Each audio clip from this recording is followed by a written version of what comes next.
الحمد لله رب العالمين والصلاة والسلام على سيد الأنبياء والمرسلين أما بعد فأعوذ بالله من الشيطان الرجيم بسم الله الرحمن الرحيم.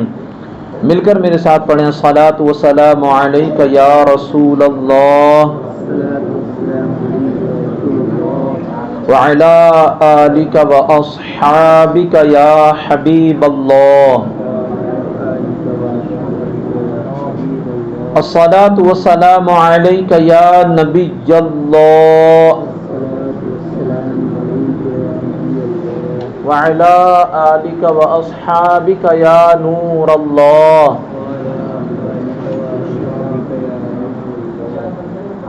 فرمان مصطفیٰ صلی اللہ علیہ وسلم تم اپنی مجلسوں کو مجھ پر درود پاک پڑھ کر آراستہ کرو کہ تمہارا مجھ پر درود پاک پڑھنا قیامت کے دن تمہارے لیے نور ہوگا. صلو علی الحبیب صلی اللہ علی محمد صلی اللہ علیہ وسلم. پیارے پیارے اسلامی بھائیوں، روزہ یہ بہت پرانی عبادت ہے.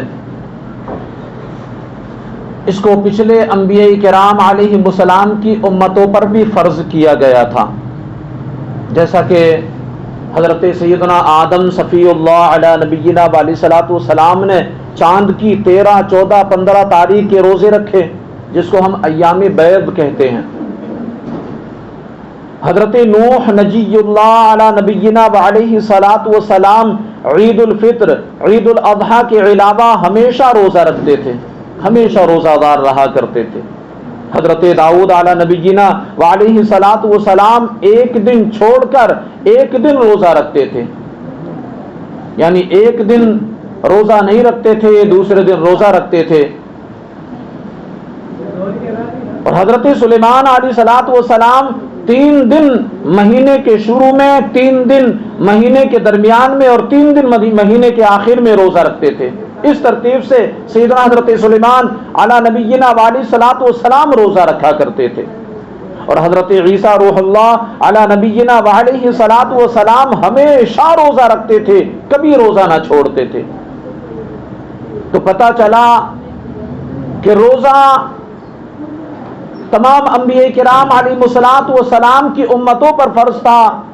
یہ بڑی پرانی عبادت ہے روزہ، لیکن روزہ رکھنے کے جو طریقے تھے وہ تمام انبیاء کرام کے الگ الگ تھے، مختلف تھے. اے میرے پیارے اور محترم اسلامی بھائیوں، سخت گرمی ہے. آپ یہ دیکھیں کہ روزے سے اللہ پاک کتنا راضی ہوتا ہے، اور کیوں نہ ہو، کیونکہ روزہ وہ عبادت ہے جس سے تقوی حاصل ہوتا ہے. اور تقوی کیسے حاصل ہوتا ہے؟ وہی کیفیت یہاں بیان کی جا رہی ہے کہ سخت گرمی ہے، پیاس سے حلق سوکھ رہا ہے، ہونٹ خشک ہو رہے ہیں، پانی موجود ہے مگر روزہ دار اس کی طرف دیکھتا تک نہیں. کھانا موجود ہے، بھوک کی شدت سے حال بگڑا جا رہا ہے مگر وہ کھانے کی طرف ہاتھ تک نہیں بڑھاتا. آپ اندازہ فرمائیے اس مسلمان کا خدائے رحمان پر کتنا پختہ ایمان ہے، کیونکہ وہ جانتا ہے کہ اس کی حرکت ساری دنیا سے تو چھپ سکتی ہے مگر اللہ عز و جل سے پوشیدہ نہیں رہ سکتی. اللہ عز و جل پر اس کا یہ یقین کامل روزے کا عملی نتیجہ ہے، کیونکہ دوسری عبادتیں کسی نہ کسی ظاہری حرکت سے ادا کی جاتی ہیں مگر روزے کا تعلق باطن سے ہے. روزے کا تعلق باطن سے ہے. اس کا حال اللہ عز و جل کے سوا کوئی نہیں جانتا. اگر وہ چھپ کر کھا لے تب بھی لوگ تو یہی سمجھتے ہوں گے کہ یہ روزہ دار ہے، مگر محض خوف خدا کے باعث وہ کھانے پینے سے اپنے آپ کو بچاتا رہتا ہے. اسی کا نام تقوی ہے، اسی کا نام تقوی ہے. اور مسلمانوں، حضور سیدی اعلیٰ حضرت رحمت اللہ تعالی علیہ روزے کے تعلق سے فرماتے ہیں کہ بچہ جیسے ہی 8ویں سال میں قدم رکھے، اس کے سرپرست پر لازم ہے کہ اسے نماز، روزے، ان تمام چیزوں کا حکم دے. اور جب 11واں سال شروع ہو تو سرپرست پر واجب ہے کہ نماز نہ پڑھنے اور روزہ نہ رکھنے پر مارے، بشرطے روزے کی طاقت ہو، یعنی وہ روزہ رکھ سکتا ہو اتنی اس کے اندر طاقت ہو، اور روزہ ضرر یعنی نقصان نہ کرے اسے۔ فقہائے کرام فرماتے ہیں بچے کی عمر 10 سال کی ہو جائے اور 11ویں سال میں قدم رکھ دے اور اس میں روزہ رکھنے کی طاقت ہو تو اس سے رمضان المبارک میں روزہ رکھوایا جائے۔ اگر پوری طاقت ہونے کے باوجود وہ روزہ نہ رکھے تو مار کر رکھوائیے، اگر رکھ کر توڑ دیا تو قضا کا حکم اب اس بچے پر نہیں لگے گا، اس سے قضا روزہ نہیں رکھوائیں گے۔ لیکن ہاں اگر اس نے نماز پڑھ رہا تھا، نماز توڑ دی تو اب اس سے دوبارہ نماز پڑھوائیے، نماز کا حکم یہ ارشاد فرمایا گیا۔ ملفوظات اعلیٰ حضرت صفحہ نمبر 206 پر میرے آقا اعلیٰ حضرت رحمت اللہ تعالی علیہ اپنا خواب ارشاد فرماتے ہیں۔ ابھی چند سال ہوئے، ماہ رجب میں حضرت والد ماجد رحمت اللہ تعالی علیہ خواب میں تشریف لائے اور مجھ سے فرمایا اب کی رمضان میں مرض شدید ہوگا، روزہ نہ چھوڑنا۔ ویسا ہی ہوا اور ہر چند طبیب وغیرہ نے کہا، مگر میں نے بحمد اللہ تعالی روزہ نہ چھوڑا اور اسی کی برکت سے بفضلہ تعالی شفا دی کہ حدیث میں ارشاد ہوا، اللہ کے محبوب دانائی غیوب منزہ عن العیوب صلی اللہ علیہ وسلم نے ارشاد فرمایا تصح صوموا تصحوا، یعنی روزہ رکھو تندرست ہو جاؤ گے۔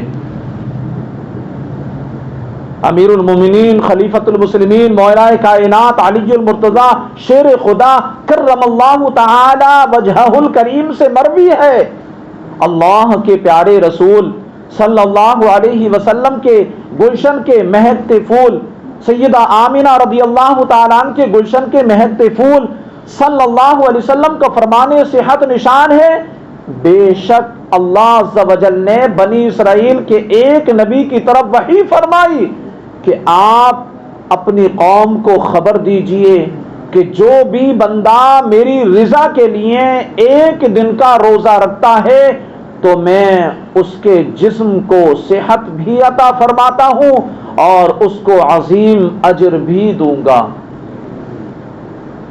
الحمدللہ احادیث مبارکہ سے مستفادہ